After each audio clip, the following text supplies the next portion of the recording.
Let me ask you a question that could save you from mistakes. You look at the silver price, but do you look at who's demanding delivery? There's a report from the CME, the Daily Delivery Notice, that almost nobody reads. Financial media doesn't cover it. Yet, once you learn to read it, it becomes an X-ray of the market. It shows what's happening beneath the candles, headlines, and noise. What it's showing now deserves your full attention. BofA and JPMorgan are taking physical silver, not paper, not futures, not options. Physical metal, delivered to vaults. Today, I'll walk you through what that means, why it matters, and the critical mistake that makes most people misread this data. My name is Joni A.G. Welcome. Disclaimer, this content is for education and general information only. It does not constitute investment advice. Verify all information independently and consult a qualified professional before making financial decisions. Today is Friday, March 6th, 2026. I'm going to build this from the ground up. No assumptions, no shortcuts. If you're new here, you'll walk away understanding a piece of the silver market most retail investors have never heard of. If you've been following me, you'll see how this connects to everything we've been tracking. Stay until the end. There's a pattern forming in this data that I think changes how you should think about the next 60 days. Let's start with the basics. What is a delivery notice? Most people think futures contracts are just bets. Trader A thinks silver goes up, Trader B thinks it goes down. They make a contract, and whoever's right collects cash. For the vast majority of contracts, that's exactly what happens. 95 to 98% are settled in cash.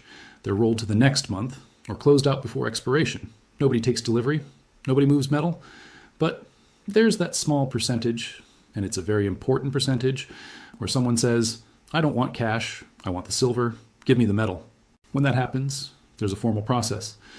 The seller issues a delivery notice, a formal declaration they will deliver physical silver. And the buyer stops that notice, meaning they accept the delivery, they're taking the metal.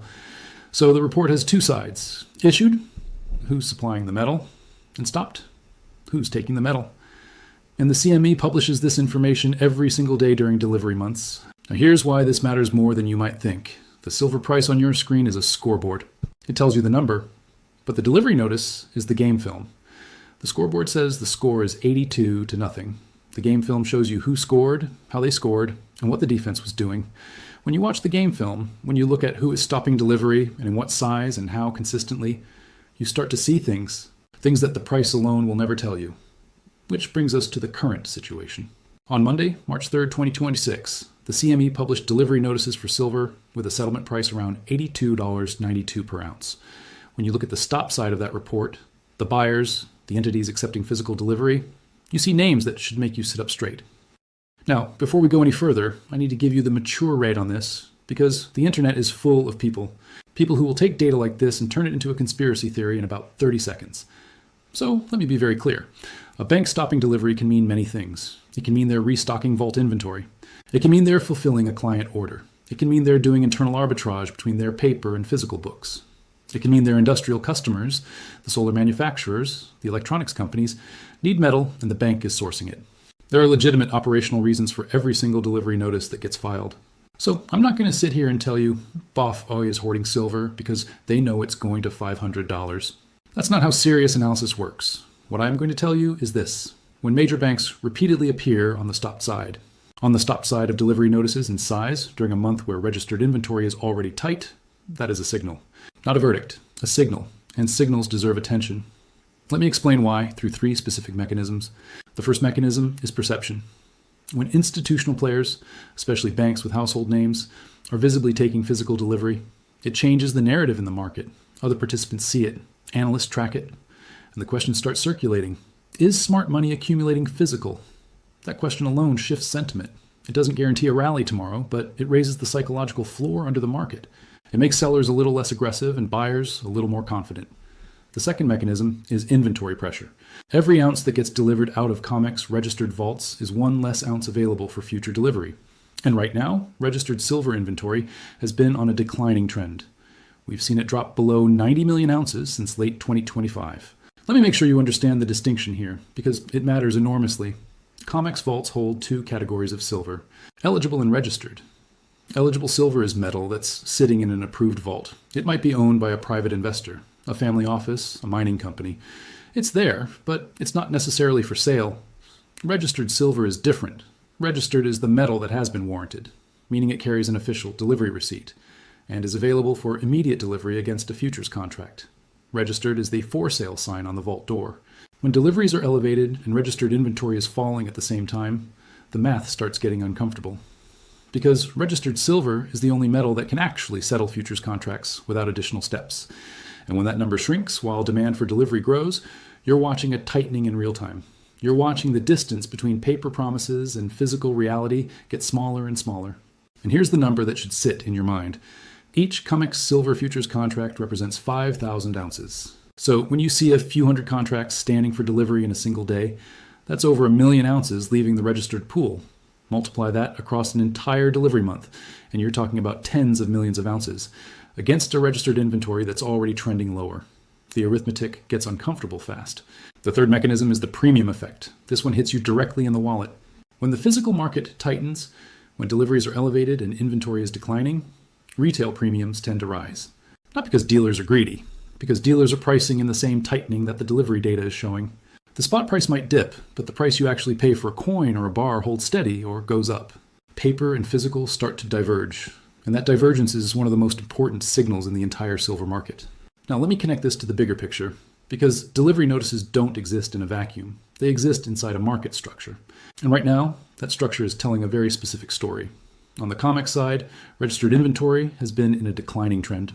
Open interest is at relatively low levels, which might seem bearish on the surface, but I want you to think carefully about what low open interest actually means when the price is holding firm. In a normal market decline, open interest drops because speculators are giving up and closing their long positions. They've lost conviction. They sell their contracts. The price falls, open interest falls. That's the textbook pattern. But that's not what we're seeing. Open interest is contracting, but price is consolidating, not collapsing. It's not breaking down. There's a floor underneath it that won't give way. And that should make you ask a very specific question. If the bulls aren't leaving, then who is? And here's where the mature interpretation gets really interesting. Who are the most likely entities to be closing positions and reducing open interest? The ones who know the physical backing is thin, the bullion banks themselves, the market makers, the very institutions that sold those contracts in the first place. Think about this from the bank's perspective. If you're a bank that sold contracts naked, betting that almost nobody would ever demand delivery, and suddenly you're watching delivery notices pile up week after week, what do? You close your position. You buy back contracts before delivery month arrives, and you're on the hook for metal you might not have. That reduces open interest. But it also means the entities who remain, the ones still holding contracts, are the ones most committed to taking metal. So low open interest in this context isn't weakness, it's concentration. The tourist traders have left the building. The casual speculators are gone. What remains is the serious money, the entities with operational reasons to own physical silver, and the delivery notices are showing you exactly who that serious money is. Now let's add the Shanghai layer, because this is where the picture gets even more compelling. The Shanghai Futures Exchange has been showing its own inventory dynamics, and they're not encouraging for anyone hoping silver is about to get cheaper. SHFE silver inventory has been declining, hitting historically low levels in recent weeks, and Shanghai has been trading at a persistent premium to Western references. A price gap between two major exchanges is not unusual by itself. Different markets have different structures, different regulations, different logistics costs, but a persistent premium, one that doesn't close through normal arbitrage, tells you something important. It tells you that the metal isn't flowing freely enough to close the gap. And the reason metal doesn't flow freely is almost always the same. There isn't enough available metal to satisfy demand in both markets simultaneously. Think about what that means. If arbitrage were functioning normally, traders would buy silver cheap on COMEX, ship it to Shanghai, and sell it at the premium.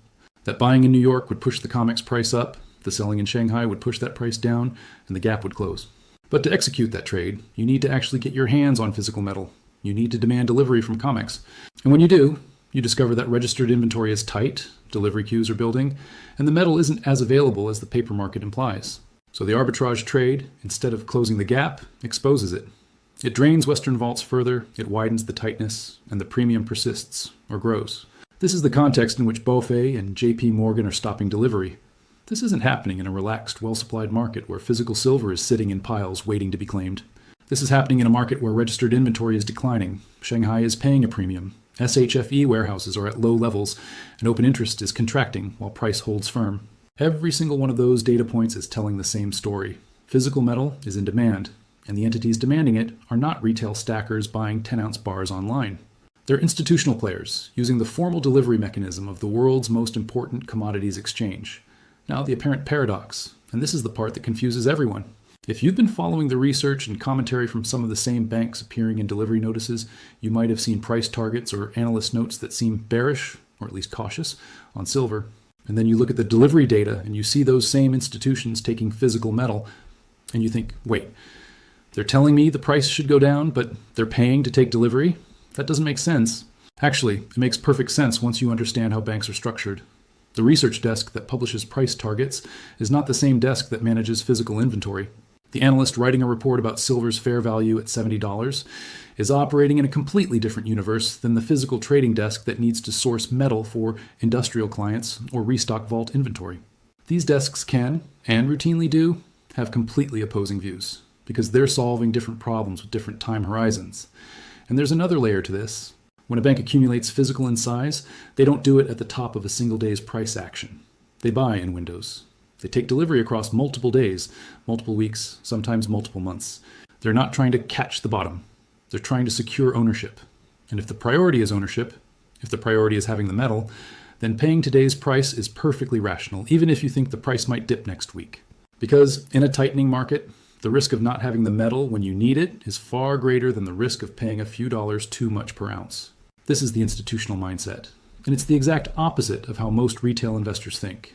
Retail waits for the dip. Retail wants the perfect entry. Retail hesitates because the price might go lower next Tuesday. Institutional money doesn't think that way. Institutional money thinks in terms of availability risk. Can I get the metal when I need it? That's the question that drives delivery decisions. And right now, the answer to that question is becoming less certain, which is exactly why these entities are locking in delivery today. So how should you actually use this information? Let me give you a practical framework. I call it the 3P method. Pattern, participants, pressure. Pattern means you never, ever look at a single day of delivery notices and draw a conclusion. One day is noise. What you're looking for is a sequence. 3 to 10 consecutive days where delivery notices are elevated, where the stopped side shows consistent institutional-sized activity. That's when the data starts to mean something. Participants means you look at who is stopping. Not just how many contracts, but which clearing firms, which entities. When the names are consistently major banks, not small speculators or hedge funds, but banks with physical operations, that carries different weight. It suggests the demand is operational, not speculative. Pressure means you cross-reference the delivery data with two other numbers, registered inventory and delivery month open interest. If registered is falling at the same time that major institutions are stopping delivery in size, and open interest for the delivery month remains meaningful, that's the trifecta. That's when the market's floor is genuinely shifting, not just in perception, but in physical reality. And right now, as of this first week of March 2026, all 3 Ps are showing up. Pattern, multiple days of elevated delivery notices. Participants, major bank names on the stopped side. Pressure, registered inventory in a declining trend with meaningful open interest still outstanding. That doesn't mean silver goes to $100 tomorrow. I need you to hear that clearly. This is not a price prediction. This is a structural observation. The delivery mechanism is showing you that physical demand is real, it's institutional, and it's happening against a backdrop of tightening supply. Now let me give you what I think is the most important practical takeaway from all of this. If you're a physical silver investor, someone who buys coins, bars, rounds, the delivery notice data gives you something incredibly valuable: confirmation. It confirms that the physical market and the paper market are telling different stories. It confirms that institutional money is choosing metal over cash settlement. And it confirms that the tightening you've been sensing in premiums and availability isn't your imagination. It's showing up in the most official, most transparent data the market produces. And if you're someone who watches charts and trades paper, the delivery data gives you context that the chart alone can't provide. It tells you whether a price decline is driven by genuine selling of physical metal, which would be bearish, or by paper positioning and leverage unwind, which is a very different animal. Because if delivery notices are elevated and banks are taking metal while the paper price drops, that divergence is information, and acting on that information, rather than panicking at the red candle, is what separates the mature participant from the exit liquidity. So here's what I want you to track. Every week during delivery months, and March is a major one, check 4 things. First, the daily delivery notices, issues and stops, who's issuing, who's stopping, and in what size. The CME maintains a specific page, bookmark it, make it part of your routine. And when you read it, don't just look at the total number of contracts. Look at the concentration. Are the same names showing up day after day? Are the stops clustered among 2 or 3 firms or spread across 20? Concentration matters when 1 or 2 entities are doing most of the stopping. That's a signal of intentional programmatic accumulation. not random market noise. Second, registered versus eligible inventory. Watch the registered number specifically. If it's declining day over day, week over week, that's the deliverable supply shrinking. And pay attention to which vaults are seeing the biggest outflows. When you see multiple major vaults, Asahi, JPMorgan, HSBC, all reporting drawdowns in the same week. That's not a coincidence. That's coordinated demand pulling metal out of the system. Third, open interest for the current delivery month.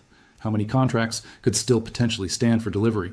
As we discussed, a low open interest number isn't automatically bearish. You have to look at it in context. Is price holding despite the decline in open interest? Are the remaining positions concentrated among entities with physical operations? Those details change the interpretation entirely. And fourth, retail premiums. Go to your dealer's website. Check the spread between buy and sell prices. Check availability on popular products. Eagles, maples, generic rounds, 10-ounce bars. Because physical either confirms or contradicts what paper is telling you. And right now, physical is confirming tightness. If premiums are widening while the spot price is flat or falling, that divergence is data. Treat it as seriously as any chart signal you've ever followed. Let me leave you with this thought, because I think it captures everything we've discussed today. There's a reason I focus so much on the physical delivery mechanism. There's a reason I read these reports every single morning before I even look at the chart.